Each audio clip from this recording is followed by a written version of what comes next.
Olá, seja muito bem-vindo ao canal Tudo Normal. Esperamos que esse vídeo seja uma inspiração para você. Agora abra seu coração e venha comigo nessa jornada de aprendizado. No início de 1994, então nós estamos falando aí de pelo menos 23 anos atrás, eu ainda estava há pouco tempo no ministério pastoral, embora passei praticamente uns 3 anos viajando, pregando, antes de estar pastoreando uma igreja. E a razão de mencionar que eu estava assim no meu primeiro ano do pastoreio é porque, além de ser muito novo, no aspecto cronológico era ainda muito imaturo, né, do ponto de vista da liderança. E eu me lembro que nós tivemos um culto tremendo, extraordinário no domingo, morava em Guarapuava na época.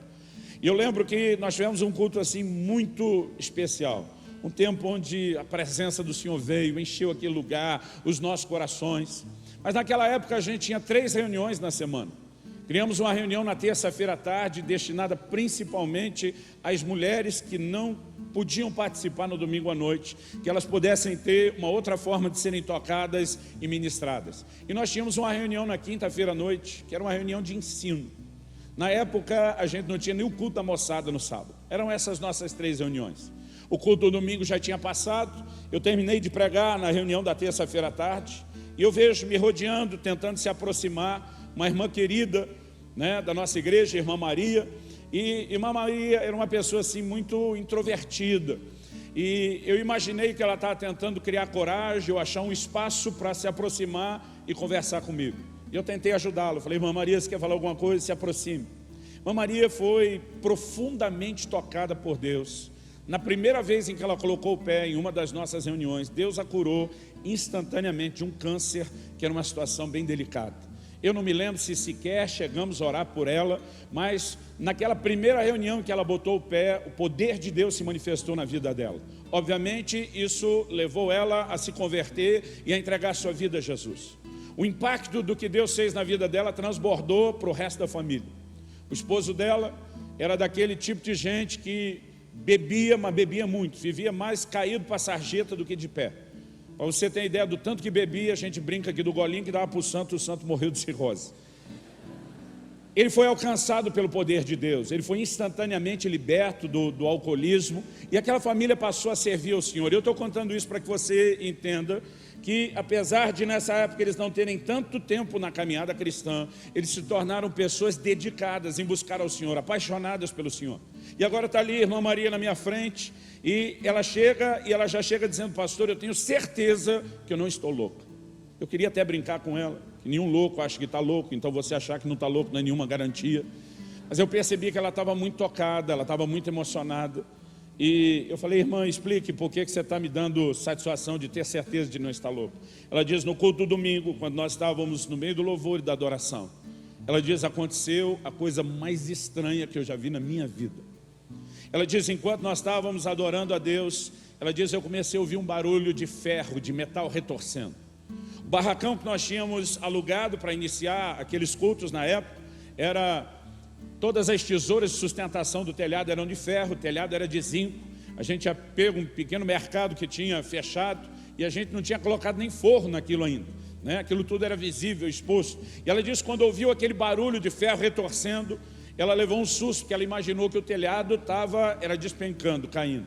E ela disse, quando eu olhei para cima para ver de onde vinha o barulho do ferro, ela diz, eu levei o maior susto da minha vida. Ela diz, o telhado da igreja se abriu de fora a fora na metade. Ela diz, metade enrolou para um lado, como quando se abre uma lata de sardinha, metade enrolou para outra. E ela diz, eu estou apavorado olhando aquilo tudo. O barulho daquele metal todo enrolando, e eu penso, ninguém está vendo isso, ninguém está ouvindo isso. E ela diz, enquanto olhava para cima, e ela começou a ver o céu quando o telhado abriu, ela diz, pastor, os céus também se rasgaram, né, e foram enrolados. Ela diz, eu vi o Senhor Jesus. Ela diz, eu não podia ver o rosto dele, porque brilhava mais do que umas 10.000 vezes o brilho do sol. Ela diz, mas no instante que eu olhei, eu sabia que era ele. Ele estava rodeado de anjos, era uma cena muito forte. Ela diz, e o que eu pude enxergar com clareza foi a mão dele. Um dos seus braços estava aberto, estendido para o lado, a mão aberta. Ela diz, e o que eu vi não foi uma cicatriz, o que eu vi foi um buraco, como se aquela mão furada nunca tivesse fechado. Ela diz, eu estou assustada, o temor de Deus caiu no meu coração. Ela diz, então de repente ele falou. E quando ele falou, ela diz, eu entendi porque a voz de Deus é comparada na Bíblia com um trovão. Ela diz, pastor, aquela voz era muito forte. E aquela voz fez uma pergunta. E a pergunta era, tu me amas? Ela diz, então aquela voz voltou a trovejar a segunda vez, tu me amas? E pela terceira vez ela disparou a mesma pergunta, tu me amas? E ela disse, embora aquilo era voltado para mim, eu entendia que não era algo apenas para mim, mas para toda a igreja. Ela diz, então de repente os céus se fecharam, e ela diz, e eu olhei, e o telhado da igreja voltou ao normal. Ela diz, foi só nessa hora que eu entendi que era uma visão, porque ela diz, aquilo tudo era tão real, que eu só me perguntava, ninguém está ouvindo a voz, ninguém está vendo isso. Ela diz, pastor, eu fui para casa, e ela diz, não que eu tenha ficado doente, mas o meu corpo reagiu debilitado diante da intensidade da visão. Ela diz, eu fui para casa no domingo, eu fui para a cama, e ela diz, eu só me levantei hoje, na terça-feira, para vir te contar a experiência. Primeira coisa que eu fiz foi censurar a irmã Maria. Falei, irmã Maria, como você tem uma visão como essa, e vai embora do culto sem falar nada. E foi no meio dessa censura que eu falei uma grande bobagem para ela. Falei, pode ser que Deus esteja querendo falar alguma coisa. Se depois de tudo isso, pode ser que Ele queira, imagina quando Ele quiser mesmo, o estardalhaço que Ele não vai fazer. Mas naquele momento, para ser sincero, eu sei pelo testemunho do Espírito Santo que a irmã Maria não está inventando história. Eu sei que ela de fato tem todas as evidências de alguém que foi impactada por uma experiência genuína. Eu só não sei o que fazer com aquilo que eu estou ouvindo. Então, como um bom crente, que é sincero no que está dizendo, mas também quer ganhar tempo, falei para ela, vamos orar. Que eu pensei, eu tenho tempo de processar, de mastigar, de ver o que eu faço, porque eu não sabia o que fazer com o que ela estava me falando. Isso foi na terça-feira. Passou a terça, passou a quarta e chegamos na quinta, o dia da nossa terceira reunião na semana.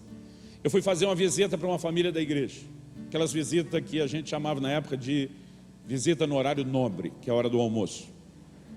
Eu na época era ainda solteiro, e além de cuidar do rebanho, tinha que garantir a minha sobrevivência. Então aceitei aquele convite, fui almoçar com aqueles irmãos.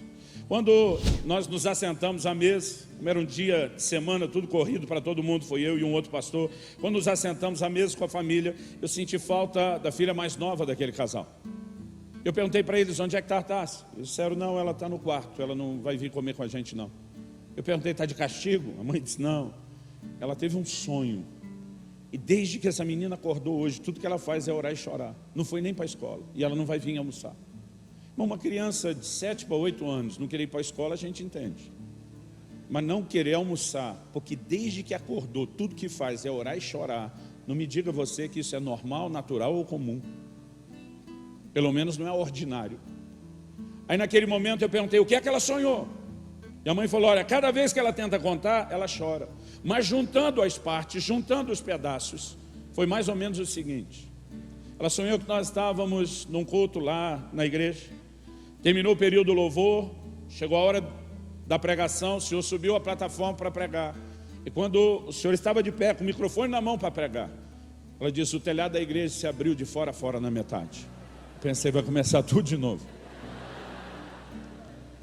Ela diz, e ela viu o Senhor Jesus descendo, e o Senhor Jesus se colocou em pé do seu lado na plataforma, te abraçou, sorriu para você de uma forma muito gentil, e disse, pode sentar, Luciano, que quem vai pregar hoje sou eu.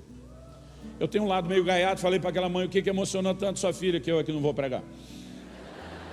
E a mãe disse assim, pastor, o que emocionou ela foi o olhar do Senhor Jesus.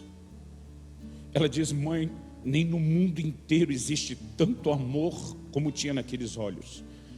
E a mãe dizia, pastor, isso não é coisa da cabeça de criança.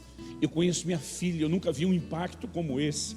Algo da parte de Deus aconteceu, só que enquanto aquela mãe está falando, eu não consigo te explicar ou descrever o que está acontecendo.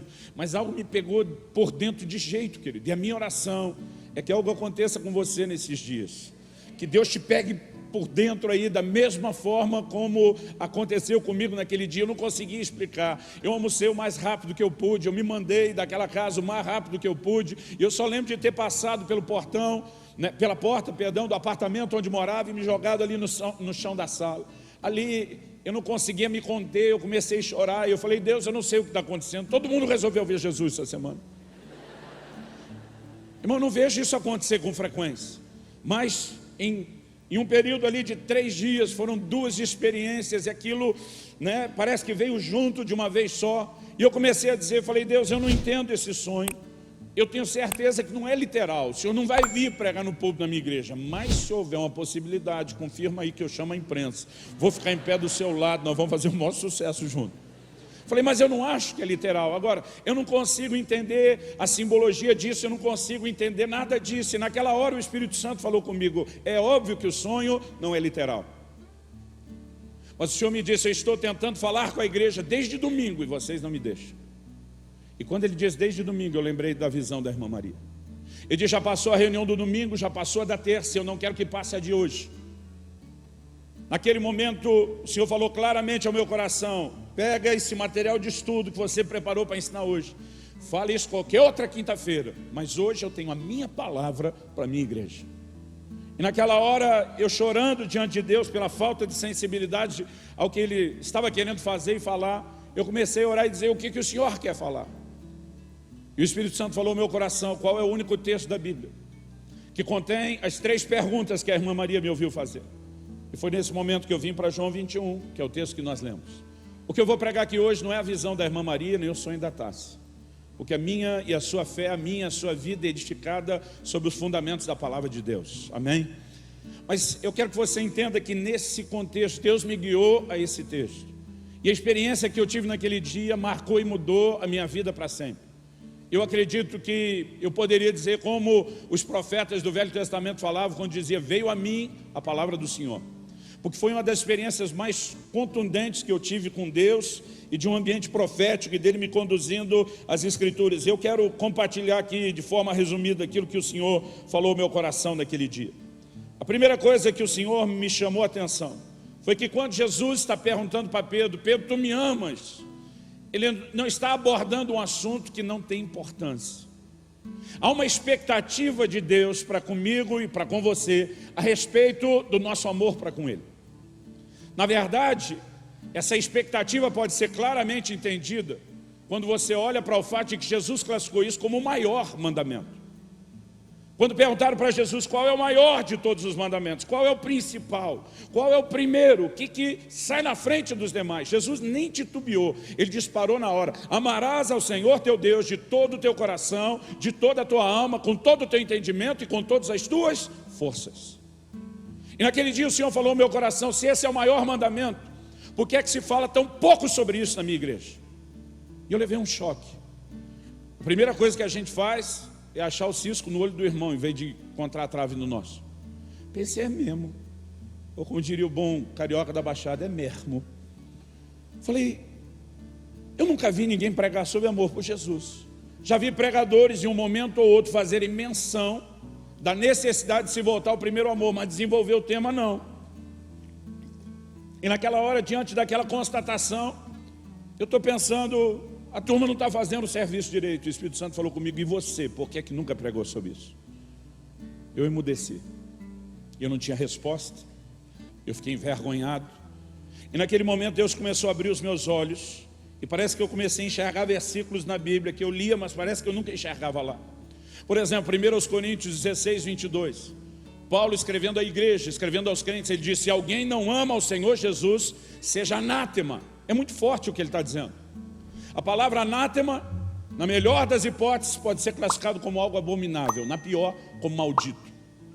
O apóstolo está dizendo, se alguém não ama ao Senhor Jesus, seja anátema. Sabe o que ele está querendo dizer? É inadmissível uma relação com o Senhor Jesus que não seja fundada no amor.